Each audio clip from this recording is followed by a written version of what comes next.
Ce chapitre est intitulé Série de fonctions. On va étudier dans ce chapitre une série dont le terme général est une suite de fonctions et non pas une série numérique comme c'était le cas pour le premier chapitre des séries numériques. Ce chapitre est composé de 5 sections principales. On va voir dans la première partie une définition générale des séries de fonctions. Et puis, on va étudier dans la deuxième section la notion de convergence simple. Et puis la convergence uniforme dans la troisième section. Et puis la convergence normale qui implique, comme on va le voir, la convergence uniforme et la convergence simple. Et dans la dernière section, on va voir des propriétés concernant la somme associée à une série de fonctions. On commence par cette partie introductive où on considère Fn comme étant une suite de fonctions définie d'une partie de R ou bien C à valeur dans K, c'est-à-dire à valeur dans R ou bien C, et on note la somme de Fn, la série de fonctions de terme général Fn. Et puis, comme on l'a vu pour les séries numériques, on peut associer à cette série la notion de la suite des sommes partielles définie par Sn, qui s'écrit sous cette forme. Et puis, lorsque la série converge, on peut la noter comme étant la somme infinie des termes de la suite de fonctions.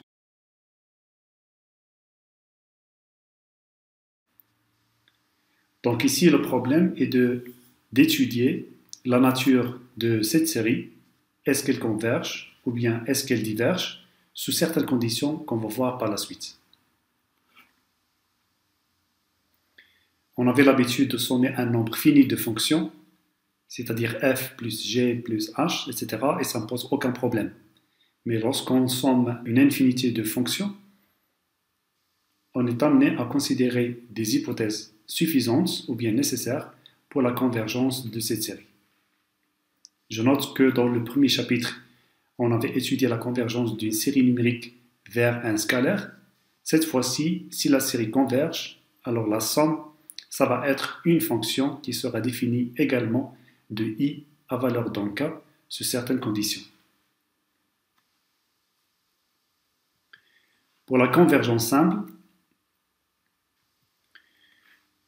on dit qu'une série de fonctions converge simplement sur l'intervalle i si seulement si la suite des sommes partielles Sn converge simplement sur i.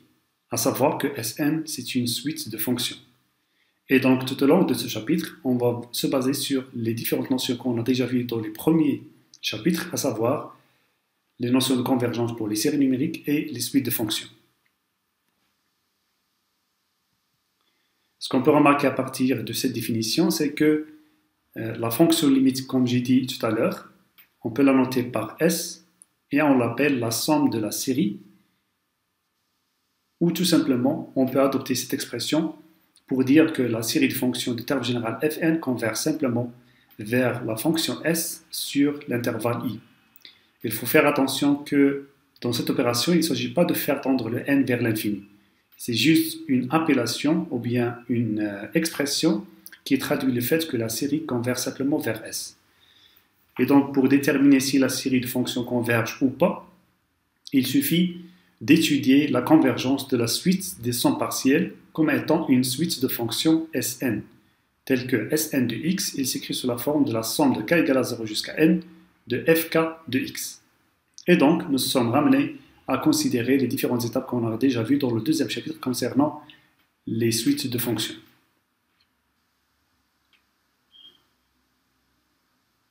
Dans ce chapitre, la grande partie sera consacrée à l'étude de la convergence, c'est-à-dire est-ce qu'une série de fonctions converge ou pas. Parce que la question de la détermination de la somme S est souvent difficile à résoudre, et donc la somme S possède en général une existence théorique. La deuxième remarque, c'est que lorsque notre série converge, notre série de fonctions converge simplement ou bien converge vers la somme S comme étant une fonction sur l'intervalle i, on peut définir donc ce qu'on appelle le reste d'ordre n, ou bien le reste des sommes partielles d'ordre n associées à la série de fonctions de terme général fn, de telle sorte que notre somme s'écrit sous forme de la somme de Sn, la suite des sommes partielles, comme étant une suite de fonctions, plus Rn comme étant un reste qui possède deux appellations. D'une part, c'est un reste des sommes partielles comme étant une série, puisqu'il s'agit d'une sommation jusqu'à plus l'infini, et d'autre part, c'est une suite de fonctions. On peut bien remarquer que lorsque la série de fonctions converge simplement vers la somme S, c'est l'équivalent de dire que le reste d'ordre n converge vers 0. Et puisque le reste s'écrit sous forme d'une série d'une sommation infinie, il est difficile de posséder en fait une expression explicite de Rn. Et donc, pour montrer que Rn converge vers 0, souvent on est amené à considérer la majoration de la valeur absolue de Rn de x. Si on arrive à le majorer par un terme uniforme ou bien une suite qui ne dépend pas de x et qui tend vers 0, donc on peut dire que le reste converge vers 0 lorsque n tend vers l'infini, et par conséquent notre série de fonctions converge également. Donc la notion de convergence simple pour les séries de fonctions ressemble à la convergence simple qui concerne les séries numériques qu'on a vues dans le premier chapitre. Considérons un exemple d'une suite de fonctions fn de x définie par cette expression sur R où l'entier naturel n est supérieur ou égal à 1. Alors la série associée à ce terme général s'écrit sous cette forme et puis la suite des sommes partielles. Pour étudier la convergence, on peut par exemple majorer la valeur absolue du terme général par 1 sur n carré, sachant que la fonction sinus nx est toujours majorée en valeur absolue par 1. Et puisque 1 sur n carré c'est un majorant uniforme, c'est-à-dire il ne dépend pas de x, et puis la série associée à 1 sur n carré, c'est une série de Riemann qui converge, ce qui implique que notre série de départ converge également comme étant une série numérique, puisque le x il est déjà fixé auparavant. Et donc, on peut dire que la série de fonctions converge simplement sur R en utilisant cette technique de majoration. Un autre exemple d'une série géométrique, il s'agit de la somme de x à la puissance n. On va étudier sur quel intervalle cette série va converger. D'abord, on peut associer à cette série la suite des sommes partielles définies par ces deux expressions, en séparant les cas lorsque x est différent de 1 et le x égale à 1. Et puis en fixant le x, notre série de fonctions devient tout simplement une série numérique qui converge si seulement si la valeur absolue de x est inférieure à 1. C'est une propriété caractéristique des séries géométriques. Une série géométrique, c'est une série qui converge si seulement si la raison, c'est-à-dire le module de x, il est inférieur à 1. Ce qui fait que notre série de fonctions converge vers la fonction s, qui n'est autre que 1 sur 1 moins x. Et puis, on possède également une expression du reste d'ordre n qui s'écrit sous cette forme. C'est un exemple qui est particulier pour lequel on peut explicitement exprimer l'expression du reste d'ordre n. Prenons un autre exemple d'une série alternée définie sur R+. En fait, on peut montrer la convergence de cette série en utilisant deux méthodes. La première méthode consiste à utiliser le critère spécial des séries alternées, à savoir que dans un premier temps, on peut vérifier qu'il s'agit d'une série alternée, puisqu'il s'écrit sous la forme de moins à la puissance n fois un terme qui ne change pas de signe, en particulier c'est un terme qui est positif, donc il s'agit bien d'une série alternée. Suivant le critère de la convergence des séries alternées, il faut montrer que ce terme qui ne change pas de signe est décroissant vers 0. La décroissance se fait par rapport à n et non pas par rapport à x. Et la convergence vers 0 se fait par rapport à n, lorsque n tend vers plus l'infini. Alors, suivant les deux critères, On a d'une part une série alternée et d'autre part le terme UN, pour x fixé, il s'agit d'une suite numérique, est une suite décroissante qui converge vers 0 lorsque n tend vers plus l'infini. Donc, il s'agit d'une série alternée convergente suivant le critère des séries alternées, le critère de Leibniz. La deuxième méthode consiste à utiliser la majoration du reste suivant le même critère de convergence des séries alternées. Je rappelle que la valeur absolue du reste pour x fixé, alors ici Rn de x devient un reste associé à une série numérique qui est majorée par un plus 1, c'est-à-dire 1 sur x plus n plus 1. Et donc, en faisant tendre dans ce terme le n vers plus l'infini, on aura que le reste, il converge vers 0 lorsque n tend vers l'infini. C'est suffisant pour dire que notre série alternée converge simplement sur R+. On a établi dans le premier et dans le troisième exemple la convergence de la série, et puis dans le deuxième exemple, on a établi la convergence, et puis on a déterminé l'expression explicite de la somme S de x.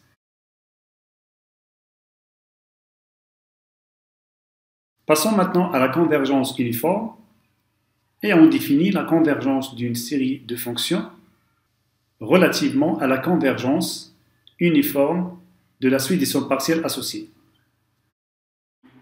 Et le premier résultat qui découle à partir de la définition, c'est que, en considérant une série de fonctions de terme général Fn qui convergent simplement sur un intervalle i, alors elles convergent uniformément sur i si seulement si la suite des restes partiels Rn converge uniformément vers la fonction nulle.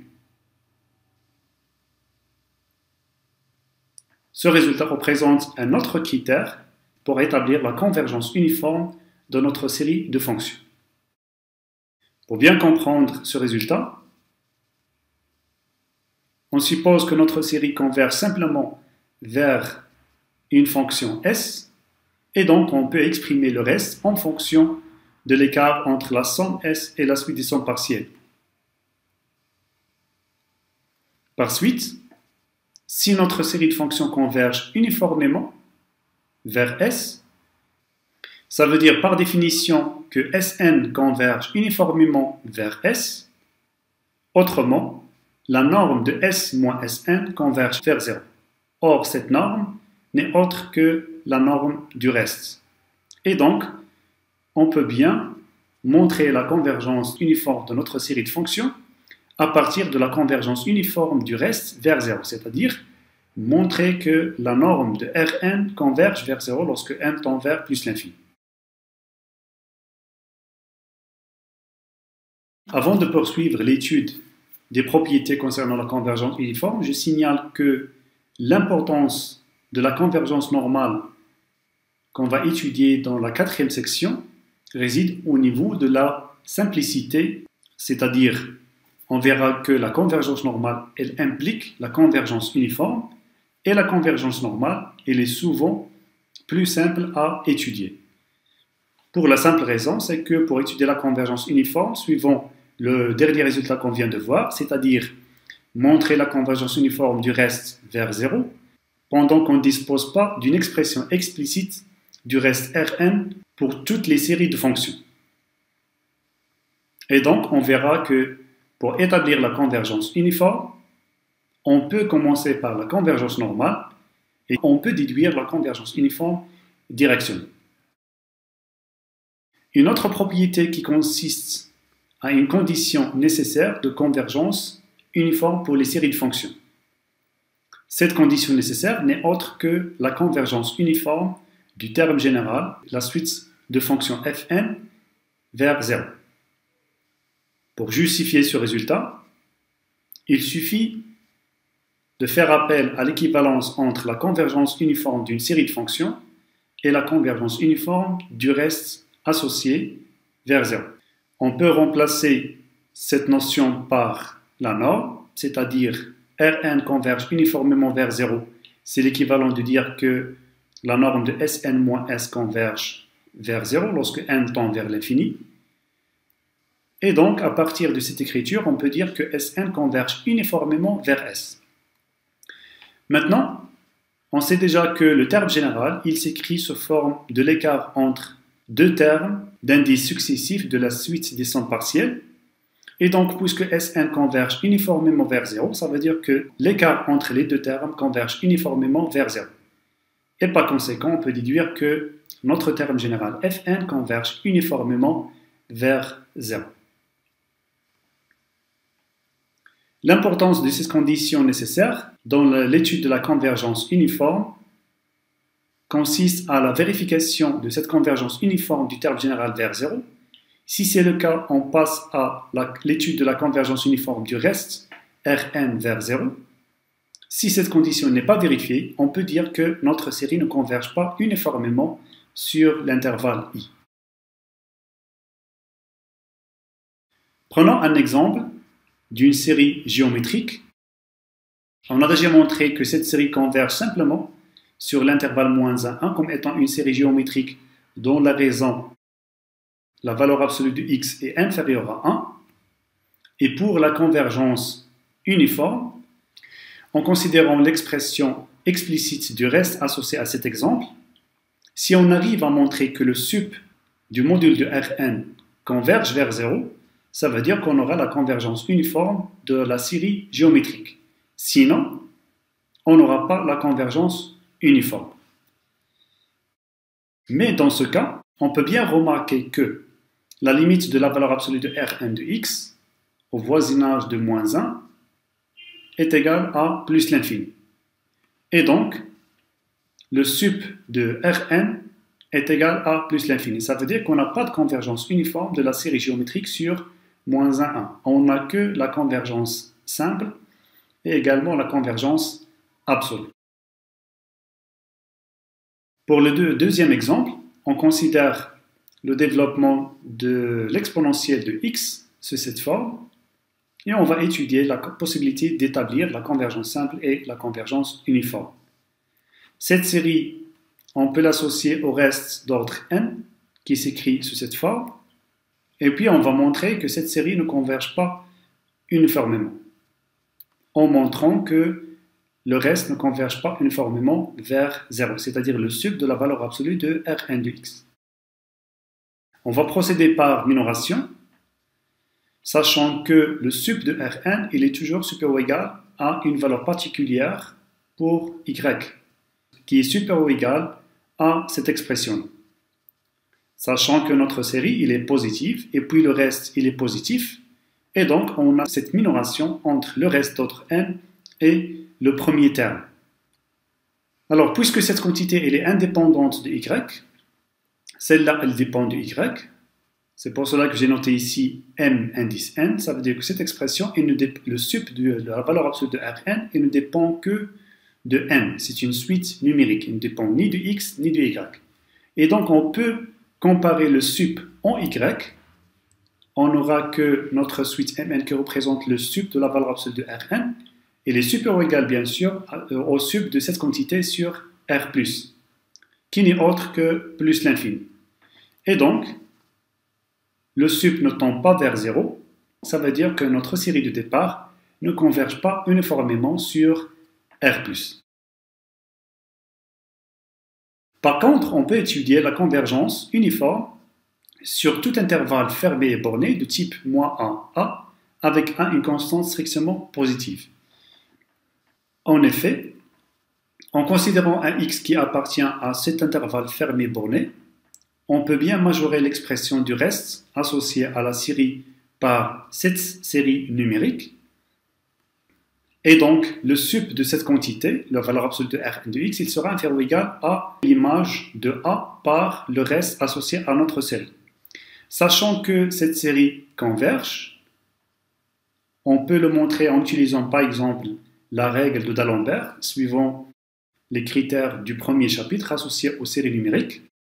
Vous prenez le terme général un égale à a à la puissance n sur n factoriel, et vous utilisez le critère de D'Alembert, c'est-à-dire vous calculez la limite de un plus 1 sur un. On aura ici une limite qui est égale à 0, ça veut dire qu'il est inférieur à 1. Et donc, on aura la convergence de cette série. Et puisque cette série converge, alors, c'est l'équivalent de dire que le reste associé à cette série converge vers 0. Et par conséquent, le sup de la valeur absolue de Rn converge également vers 0.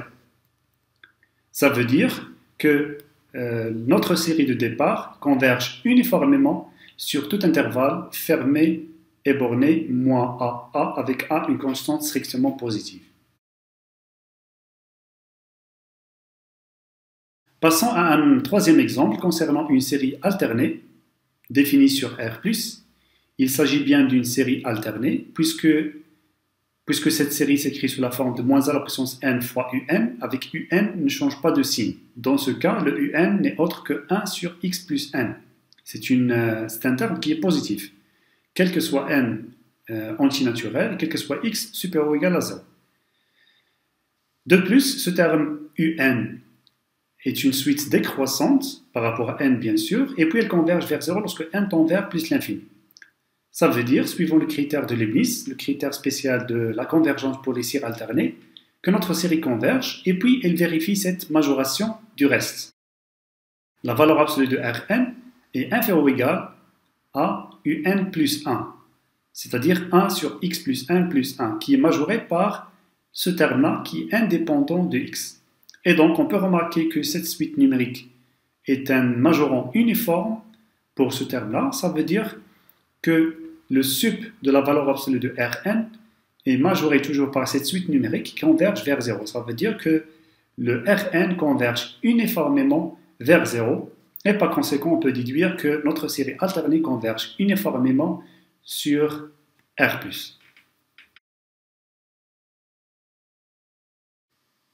Passons maintenant à un critère particulier pour établir la convergence uniforme des séries alternées.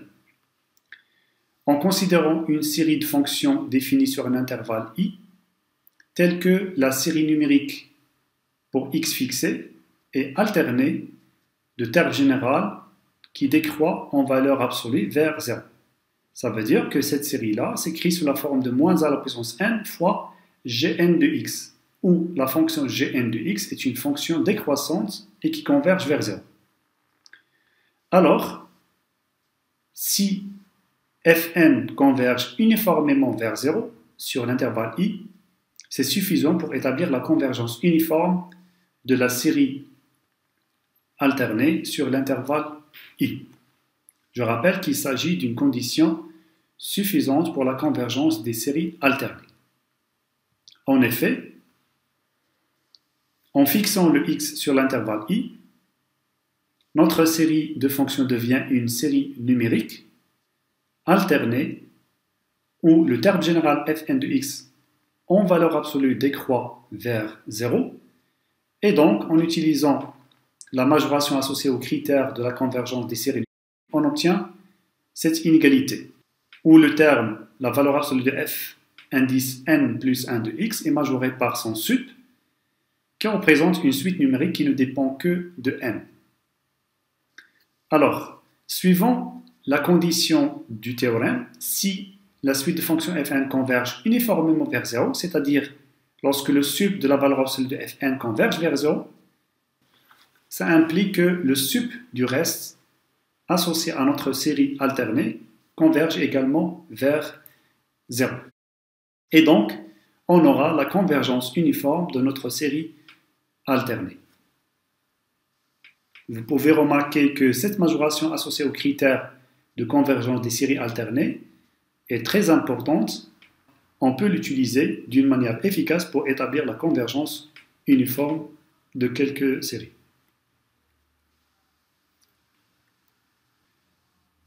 Maintenant, on va étudier le critère de Cauchy uniforme qui ressemble à la notion de critère de Cauchy uniforme pour les suites de fonctions du chapitre 2.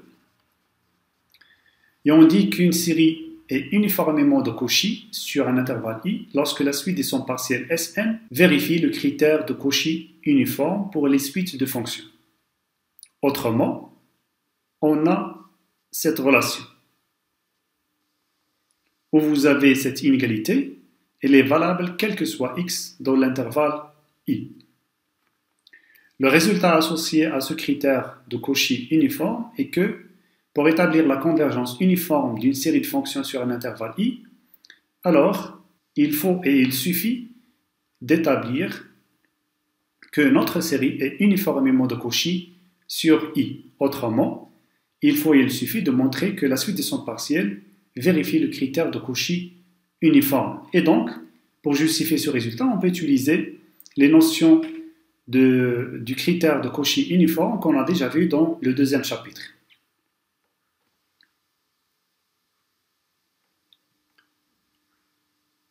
Un autre critère spécial associé à un type particulier de série de fonctions est appelé règle d'Abel.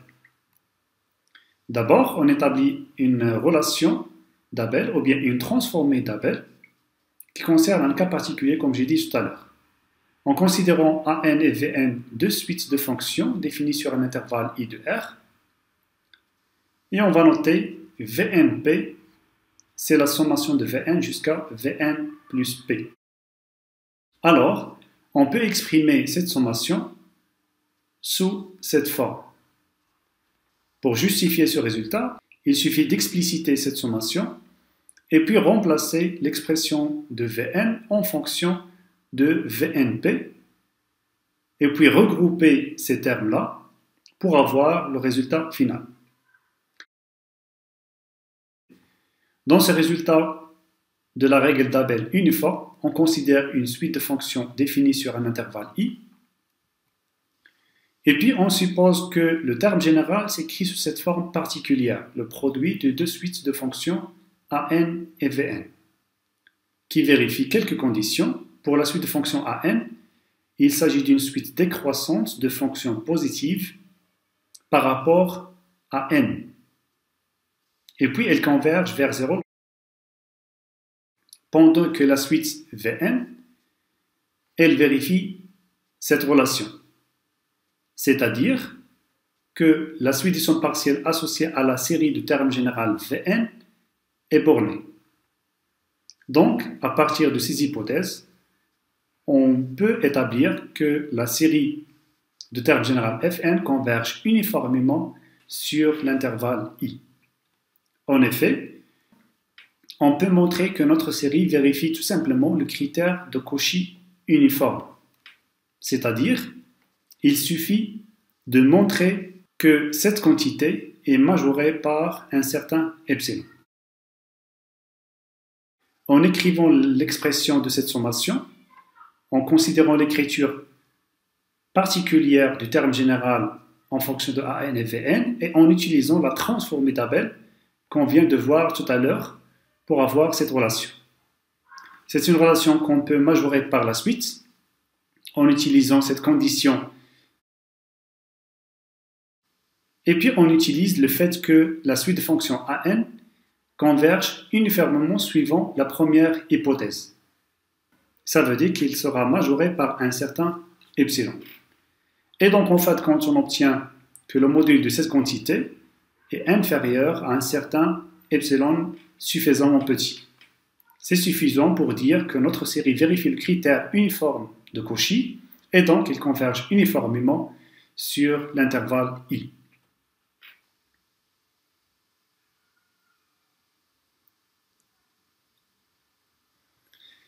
Je précise ici que la règle d'Abel uniforme est tellement utile, d'une part pour obtenir la convergence uniforme lorsqu'on ne peut pas établir la convergence normale, bien sûr lorsque le terme général s'écrit sous la forme particulière an fois vn, comme étant deux suites de fonctions, et puis pour établir la convergence des séries à valeur complexe. Comme on va le voir pour cet exemple, on va étudier la série du terme général exponentielle inx sur n.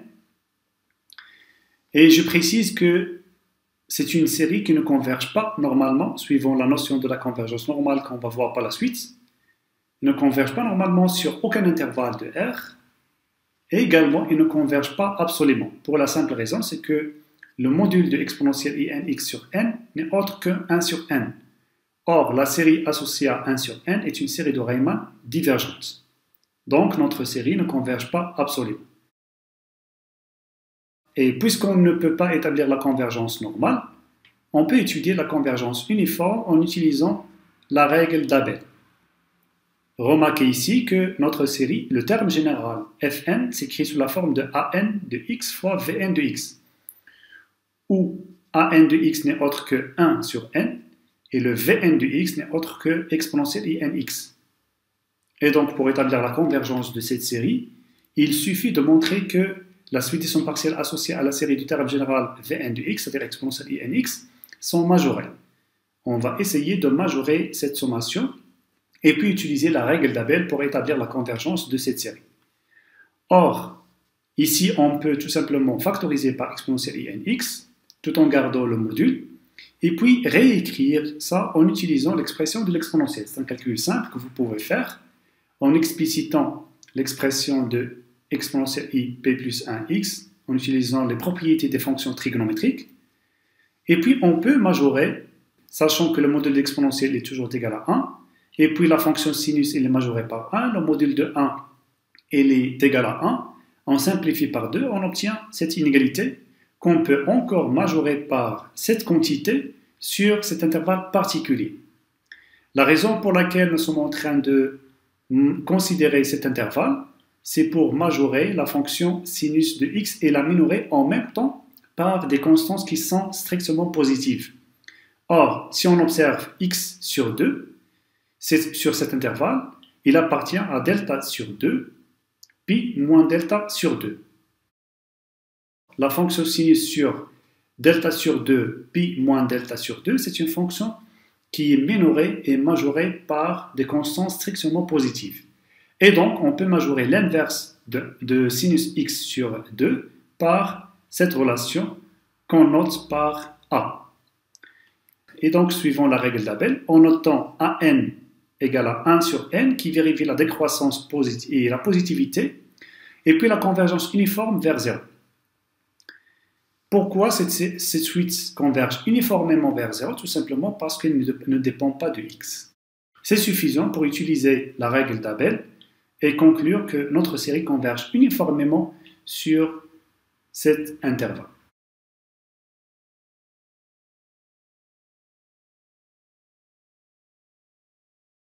Passons maintenant à la convergence normale, qu'on peut définir par la convergence de la série numérique de terme général sup du module de Fn de x sur l'intervalle i. Pourquoi je dis qu'il s'agit d'une série numérique? Parce que le sup du module de Fn de x ne dépend pas de x, il ne dépend que de l'intervalle i. Et donc il s'agit bien d'une série numérique. Si jamais cette série numérique converge, alors on dit que notre série converge normalement. Cette appellation de la convergence normale, elle vient en fait de la notation sup du module Fn de x qui n'est autre que la norme de Fn. Le premier résultat associé à la convergence normale, en considérant une suite d'applications définies du i dans K, alors notre série converge normalement sur l'intervalle i si on arrive à majorer le terme général de notre série de fonctions par un majorant uniforme, c'est-à-dire une suite qui ne dépend pas de x bien sûr, et qui représente le terme général d'une série convergente. En fait, c'est une condition nécessaire et suffisante. En effet, pour établir la première implication, on suppose que notre série converge normalement. Alors, tout simplement, on peut considérer la suite numérique AN comme étant la norme de Fn sur l'intervalle I pour avoir la série numérique convenable. Pour établir le deuxième sens, c'est-à-dire en supposant qu'il existe une série de termes générales AN, une série convergente, telle que le module de Fn de x est majoré par ce majorant uniforme, alors il suffit de passer au sup, puisque an ne dépend pas de x, et donc le module de Fn sera toujours majoré par an, et c'est suffisant pour dire que notre série numérique de terme général sup du module de Fn de x converge, ce qui signifie qu'on a la convergence normale de notre série de départ. Donc, le critère de convergence normale, qui est un critère suffisant et nécessaire, consiste à trouver un majorant uniforme du module du terme général de notre série de fonctions. Ce terme général devrait être associé à une série numérique convergente.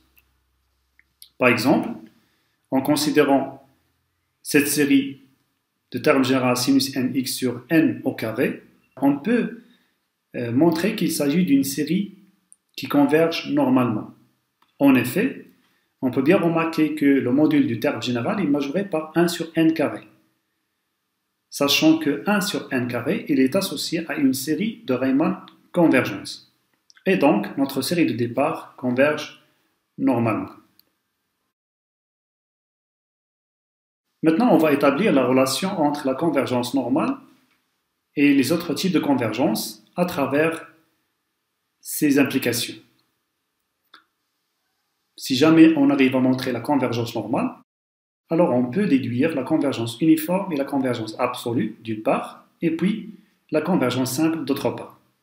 Si jamais on n'a pas de convergence simple, alors on n'aura aucun type de convergence, ni uniforme, ni absolue, ni normale. Par définition de la convergence uniforme et la convergence absolue, on peut déduire la convergence simple. D'une part, la convergence absolue, en utilisant le critère de majoration, et puis la convergence uniforme, elle implique la convergence simple en utilisant la définition de la convergence uniforme. Pour établir l'implication entre la convergence normale et la convergence absolue, on peut utiliser cette majoration classique, sachant que la valeur de x par n'importe quelle fonction fn est toujours majorée par le sup, et puis en composant par la sommation infinie. En fait, il faut composer d'abord par la sommation jusqu'à p, et puis faire tendre le p vers l'infini, puisque la limite est un opérateur monotone qui respecte l'inégalité inférieure ou égale. Dans ce cas, si jamais notre série converge normalement, ça veut dire que cette série numérique converge, et donc on aura la convergence de cette série, ça veut dire on aura la convergence absolue. Pour établir l'implication entre la convergence normale et la convergence uniforme, on va essayer de montrer que le reste associé à notre série converge uniformément vers 0. C'est suffisant pour avoir la convergence uniforme. En effet, il suffit de majorer le module du reste en utilisant cette inégalité. On peut remarquer ici que cette série ne dépend pas de x, et ne dépend que de n. Et donc, on peut composer par le sup à gauche et à droite pour avoir cette inégalité. Dans ce cas, on a cette sommation infinie. En fait, elle tend vers 0. Pour la simple raison, c'est que notre série converge normalement. Ça veut dire que la somme du sup est une série convergente, et donc le reste associé, c'est-à-dire la somme de k égale à 1 plus 1 jusqu'à l'infini du module de f de k, tend vers 0 lorsque 1 tend vers l'infini, suivant la propriété associée à la convergence d'une série numérique. Alors ce terme-là constitue en fait un majorant uniforme du module de notre reste, et puis on peut dire que le sup également, il tend vers 0 lorsque n tend vers l'infini. C'est suffisant pour dire que notre série converge uniformément.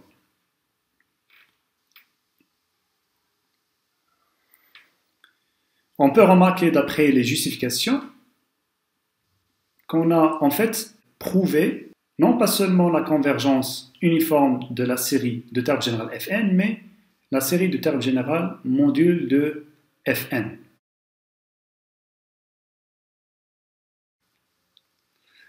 Comme j'ai dit tout à l'heure, en pratique, pour étudier la convergence uniforme, il est plus simple de commencer par la convergence normale, puisque les outils qu'on utilise pour étudier la convergence normale sont plus simples que les outils qu'on peut utiliser pour étudier la convergence uniforme, sachant que pour étudier la convergence uniforme, il faut montrer que le reste converge uniformément vers 0. Or, on a déjà vu que il n'est pas tout à fait évident de trouver une expression explicite du reste pour tous les exemples qu'on peut étudier. Et donc, on commence normalement par la convergence simple, c'est-à-dire en considérant cette série numérique pour x fixé, elle devient une série numérique. Et donc, on est amené à utiliser les outils qu'on a vus dans le premier chapitre pour établir la convergence de cette série numérique pour x fixé. Si on n'a pas de convergence simple, alors on peut déduire qu'on n'a aucune autre convergence, ni absolue, ni uniforme, ni normale. Dans le cas où on a établi la convergence simple, on peut passer directement à la convergence normale. Bien sûr, pour établir la convergence de cette série-là, il faut d'abord chercher la norme de Fn, c'est-à-dire le sup du module de Fn de x. Et la méthode classique qu'on peut utiliser pour chercher le sup du module de Fn de x, c'est dériver la suite de fonctions Fn par rapport à x, tracer le tableau de variation et chercher le sup du module. Et puis considérer la sommation associée et voir est-ce qu'il s'agit d'une série numérique convergente ou bien divergente. Si on établit la convergence de cette série, la convergence normale de cette série, on peut en déduire la convergence uniforme et la convergence absolue. Sinon, et dans ce cas, lorsqu'on n'a pas de convergence normale, on peut passer à la convergence uniforme. D'une part, il faut commencer par la vérification de la condition nécessaire, c'est-à-dire est-ce que la suite de fonctions Fn converge uniformément vers 0. Autrement, est-ce que la norme de Fn converge vers 0 lorsque n tend vers l'infini? Si cette condition est vérifiée, on passe à vérifier est-ce que le reste converge uniformément vers 0. Ou encore, est-ce que la norme de Rn converge vers 0 lorsque n tend vers l'infini? Si ces deux conditions sont vérifiées, on peut déduire qu'on a la convergence uniforme de notre série.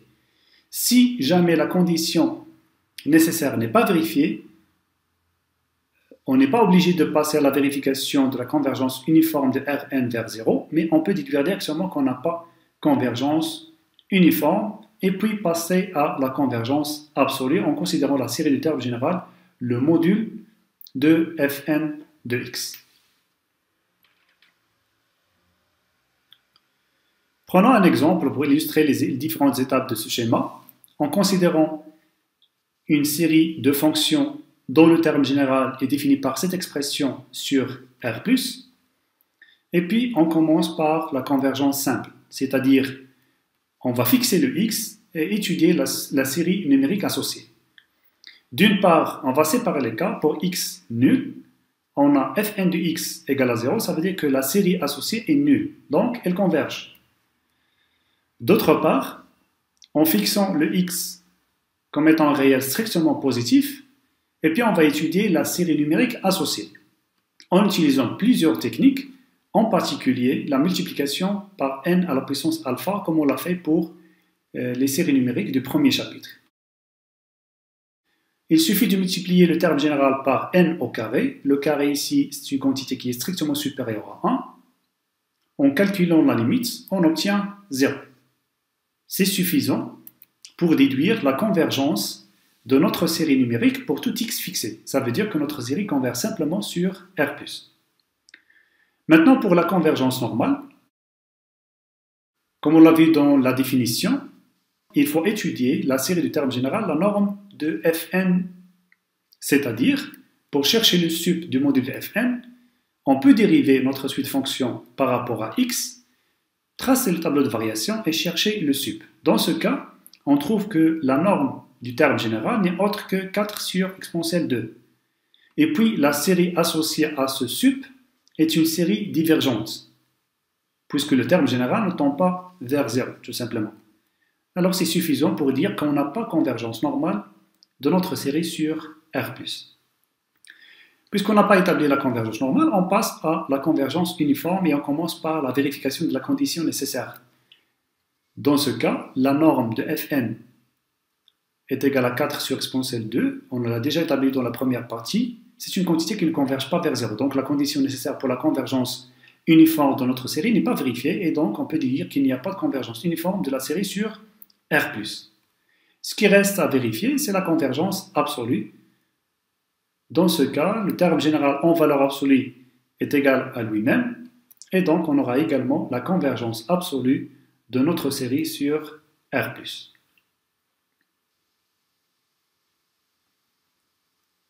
Considérons maintenant un autre exemple. Une série du terme général z à la puissance 1 sur n factoriel définie sur C.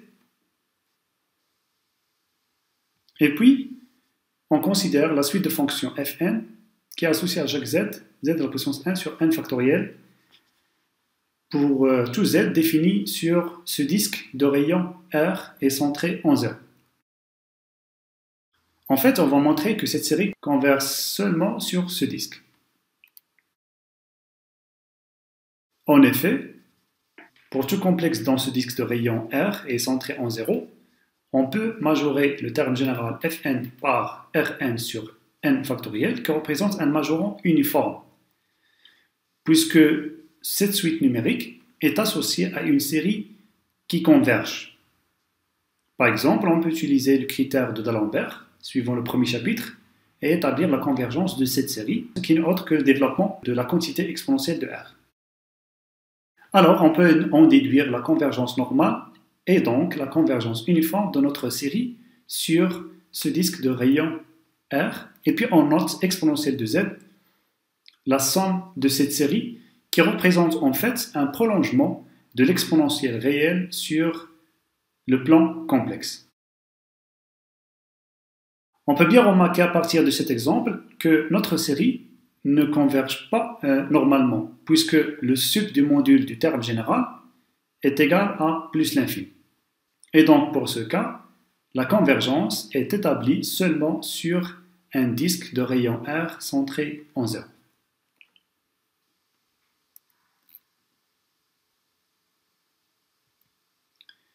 Passons maintenant à la dernière section où on va étudier les propriétés associées aux séries qui convergent. En commençant par la notion de convergence uniforme et limite, c'est-à-dire on a la possibilité de permuter la limite et la sommation pour une série de fonctions si jamais notre série vérifie ces deux conditions. D'une part, il faut que le terme général Fn possède une limite finie Ln lorsque x tend vers A, et puis il faut que notre série de fonctions converge uniformément sur l'intervalle i. Et donc, la somme également dans notre série va posséder une limite en A, et puis on peut permuter la limite lorsque x tend vers A et la sommation infinie à travers cette relation. En effet, on peut toujours se servir des justifications qu'on a vues dans le deuxième chapitre concernant les suites de fonctions en utilisant le théorème d'interversion des limites appliquées aux sommes partielles Sn associées à notre série. Pourquoi? Parce que pour la simple raison, c'est que la suite des sommes partielles converge uniformément sur l'intervalle i, et puis pour n fixé, le Sn de x elle converge vers cette suite des sommes partielles associées à la série de termes général Ln lorsque x tend vers A. Vous pouvez remarquer que dans la plupart des justifications de ce chapitre-là, on se base sur les justifications qu'on a déjà établies dans le deuxième chapitre. Donc c'est très important de maîtriser le deuxième chapitre pour justifier les différents résultats du troisième chapitre. Prenons un exemple d'une série géométrique. D'une part, en considérant l'intervalle ouvert -1, 1 comme étant un intervalle de convergence suffisant pour notre série. On sait déjà qu'une série géométrique converge sur l'intervalle -1, 1. La raison devrait être comprise entre -1 et 1. De plus, on peut bien expliciter la somme de notre série par cette quantité, puisqu'on a la possibilité d'exprimer explicitement la suite des sommes partielles, qui est égale à 1 moins x à la puissance n plus 1 sur 1 moins x, et puis on fait tendre le n vers l'infini. Ça donne cette quantité. C'est un cas particulier pour lequel on peut calculer la somme de la série. Le deuxième cas qui se présente, lorsque x il est à l'extérieur de cet intervalle. C'est une condition suffisante pour établir la divergence de cette série. Il suffit de montrer que le terme général ne converge pas vers 0, lorsque n tend vers l'infini. En effet, le x il est à l'extérieur de moins 1, 1. Donc x à la puissance n ne peut pas tendre vers 0 lorsque n tend vers l'infini. Le troisième cas, en faisant tendre le x vers 1, alors on a tout simplement l'image de 1 par le terme général, n'est autre que 1 qui ne converge pas vers 0. Ça veut dire que la série numérique fn de 1, c'est-à-dire la somme de 1, est divergente, et c'est suffisant pour dire que notre série ne converge pas uniformément. Mais par contre, pour établir la convergence uniforme de cette série géométrique, on peut bien considérer n'importe quel intervalle de type -r, r à l'intérieur de -1, 1. En effet, il suffit de majorer le terme général de notre série géométrique par r à la puissance n, sachant que r à la puissance n est associé à une série convergente, puisque le r il est inférieur strictement à 1. Et donc, notre série géométrique converge sur n'importe quel intervalle de type -r, r, avec le r, c'est une quantité qui est inférieure à 1, strictement positive, bien sûr. Prenons un deuxième exemple d'une série alternée, définie sur R+. On a déjà montré qu'il s'agit d'une série uniformément convergente sur R+, et puis on va noter f sa somme. Donc, suivant le théorème d'interversion de la limite et la sommation, sachant que la limite du terme général est nulle, et donc on peut permuter la limite et la sommation pour dire que la limite de f lorsque x tend vers plus l'infini est égale à 0. Le f de x représente la somme de cette série alternée. Elle possède une limite qui est nulle lorsque x tend vers plus l'infini. Pour la simple raison, c'est que la série associée converge uniformément sur R+. Donc on a le droit de permuter la limite et la sommation. La limite en x et la sommation en n.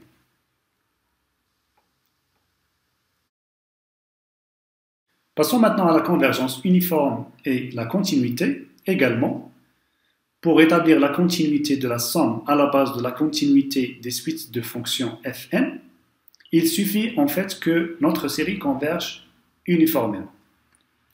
En effet, la convergence uniforme de la série de fonctions est associée à la convergence uniforme de la suite des sommes partielles. Alors si jamais la suite des sommes partielles converge uniformément, ça implique que la somme de notre série est également continue, c'est-à-dire on a conservation de la continuité par la convergence uniforme, toujours en utilisant les notions du deuxième chapitre concernant les suites de fonctions.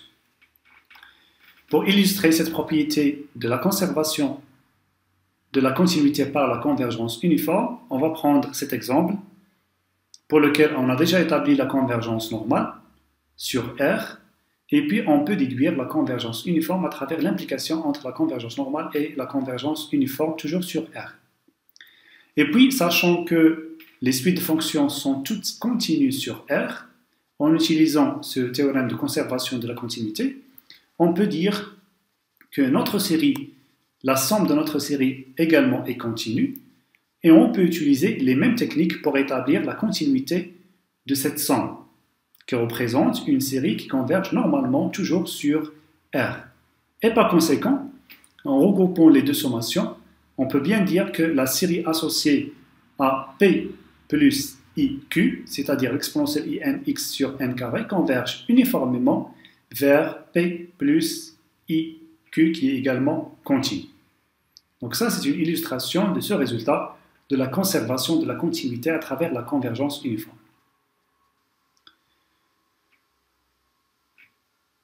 Une version locale du théorème de continuité, parfois on ne peut pas établir la convergence uniforme sur tout un intervalle, mais on peut établir la convergence uniforme sur un sous-intervalle de I. Alors en considérant ici une série d'applications continues d'un intervalle I à valeur dans le cas, alors si notre série converge uniformément sur tout intervalle fermé borné de I, à ce moment-là, on aura la continuité de la somme sur tout intervalle fermé et borné de I, et donc la continuité sur tout l'intervalle I. C'est ce qu'on appelle une version locale du théorème de continuité qu'on peut justifier en utilisant les mêmes techniques qu'on a fait pour le théorème de la conservation de la continuité. Pour bien comprendre ce résultat, considérons le développement de l'exponentielle de z, comme on l'a vu tout à l'heure, qui représente le prolongement de la fonction exponentielle réelle. On a déjà montré qu'elle converge simplement, et puis elle converge normalement sur tout disque de rayon R centré en 0. Donc c'est une convergence normale locale. Sachant que la convergence normale elle implique la convergence uniforme, on peut dire également que notre série converge uniformément, mais localement sur C, sur tout disque de rayon R. Ça veut dire que la somme, par le théorème de la conservation de la continuité, la somme de la série, ça veut dire cette somme, elle continue localement, quel que soit le R, continue sur tout disque de rayon R strictement positif. Et donc, en utilisant la notion de la continuité locale, quel que soit le R, on peut établir la continuité de la somme sur le plan complexe tout entier.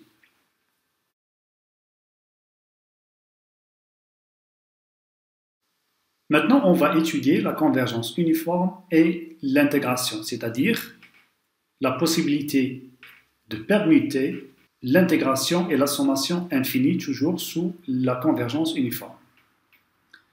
Alors, en considérant une suite de fonctions continues sur un intervalle AB, et puis on suppose que notre série converge uniformément sur cet intervalle. Et on note S, sa somme. Alors, on peut dire que S est également continue, parce que la série est convergente uniformément, suivant le dernier théorème de la conservation de la continuité, et de plus,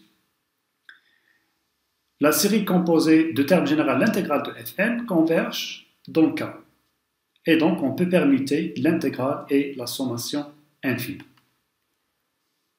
Ici, encore une fois, on peut se servir de la notion d'interversion de l'intégrale et la sommation. On utilise le théorème d'intégrabilité de la fonction limite du deuxième chapitre des suites de fonctions. Pour illustrer ce résultat, on s'intéresse ici à montrer que la somme infinie de ces quantités est égale à x, quel que soit x appartenant à R. D'abord, on peut bien remarquer que si on arrive à permuter l'intégrale et la sommation, on peut faire entrer la sommation à l'intérieur. On aura la somme de t à la puissance n qu'on peut bien calculer. Et donc, on aura une intégrale simple à évaluer pour avoir le x.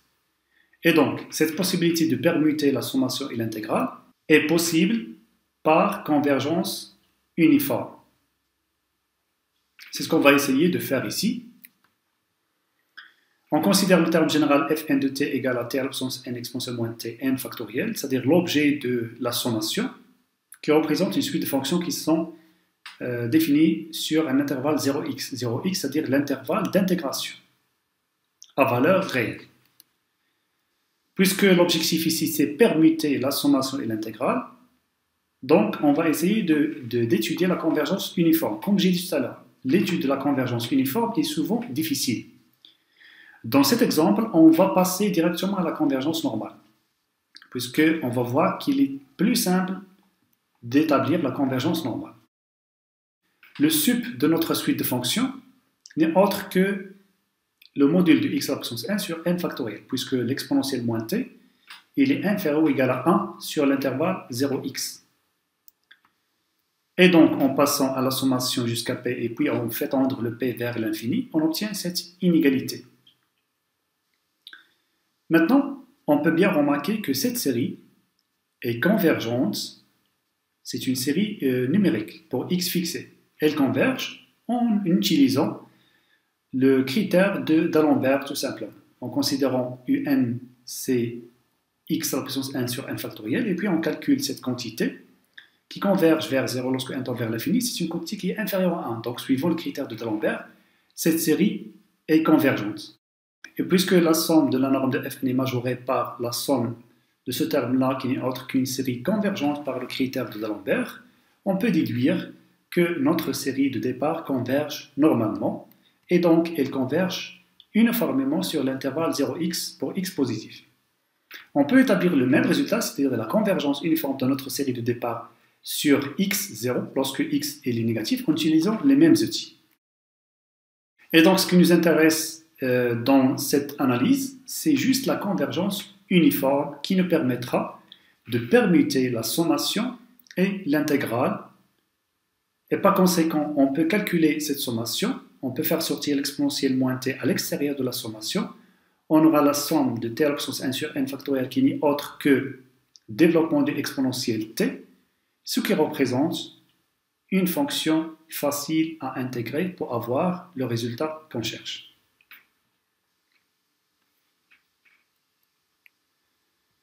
Passons maintenant au dernier résultat de cette partie, au niveau de la possibilité de permuter la dérivation et la sommation infime. En considérant une série de fonctions de terme général fn, comme on l'a fait à peu près pour les suites de fonctions, il suffit qu'il existe un élément particulier pour lequel notre série numérique soit convergente, et puis on suppose que la série de la dérivée du terme général converge uniformément sur l'intervalle i. Alors, on aura d'une part la convergence uniforme de notre série de fonctions, et d'autre part, on peut permuter la dérivation et la sommation infime. En effet, on peut appliquer le théorème de dérivation de la fonction limite d'une suite de fonctions pour la suite des sommes partielles Sn pour établir le résultat. Et je précise ici également, comme on l'a fait pour les suites de fonctions, que c'est la convergence uniforme de la série des dérivés qui permet d'intervertir la dérivation et la sommation. Et puis on peut également présenter une version locale en utilisant les mêmes justifications, une version locale du théorème de dérivation, c'est-à-dire que parfois on ne peut pas établir la convergence uniforme de la série des dérivés sur i tout entier, mais on peut l'établir localement sur tout intervalle fermé borné de i. S'il s'agit d'une série de termes général fn, toujours s'il existe un cas particulier de x0 pour lequel notre série numérique convergente, et puis si on arrive à montrer que la série des dérivés converge uniformément sur tout fermé borné j de i. Alors c'est suffisant pour dire que notre série, d'une part, elle converge uniformément sur j, quel que soit le borné j de l'intervalle i, et puis la somme sera dérivable sur l'intervalle i tout entier en permettant la dérivation et la sommation infime. Comme j'ai dit tout à l'heure, pour justifier cette version locale du théorème de dérivation, on peut se baser sur les mêmes justifications qu'on a faites pour le chapitre des suites de fonctions. Considérons un exemple pour illustrer cette propriété. On va étudier la continuité et la dérivabilité de cette série de fonctions. On considère la suite de fonctions fn de x définie par cette expression sur R moins les entiers relatifs pour que le terme général soit bien défini. Et donc on obtient la continuité des suites de fonctions fn sur R moins n. D'une part, en considérant des entiers relatifs, et puis le terme général, le module du terme général, il est majoré par ces deux quantités suivant le signe de k. Car strictement positif, on aura cette majoration, et pour le cas négatif. Et puis on passe à la sommation. La série associée à ce terme, elle sera majorée par la sommation de ce terme, qui représente une série convergente, pour la simple raison, c'est que le terme général est équivalent à 1 sur n carré, qui représente le terme général d'une série de Riemann convergente. La même chose pour le deuxième cas, lorsque k est négatif.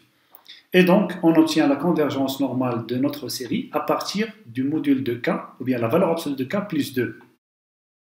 Également, on peut déduire la continuité de cette série sur tout intervalle k moins 1 k, c'est-à-dire une continuité locale. Alors, puisque le k ici, il est quelconque, on peut déduire la continuité sur R moins Z tout entier. D'autre part, pour la dérivabilité, il faut établir la convergence uniforme de la série des dérivés, d'abord en dérivant la suite de fonctions de cette manière-là, et puis on essaie de majorer le module du terme général par ces deux quantités pour le cas positif strictement et le cas inférieur ou égal à 0. Et puis on passe à la sommation comme on l'a fait pour le premier cas pour établir la continuité.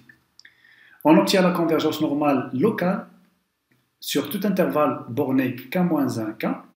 Et donc on obtient la dérivabilité de la somme de la suite de fonctions sur le même intervalle. Et puis on conclut que notre série est dérivable sur R-Z. On ne montre pas la dérivabilité directement sur R-Z, mais on montre la dérivabilité locale sur tout intervalle de type k-1, k pour n'importe quel entier relatif k. Et cette dérivabilité locale, elle implique la dérivabilité sur R-Z.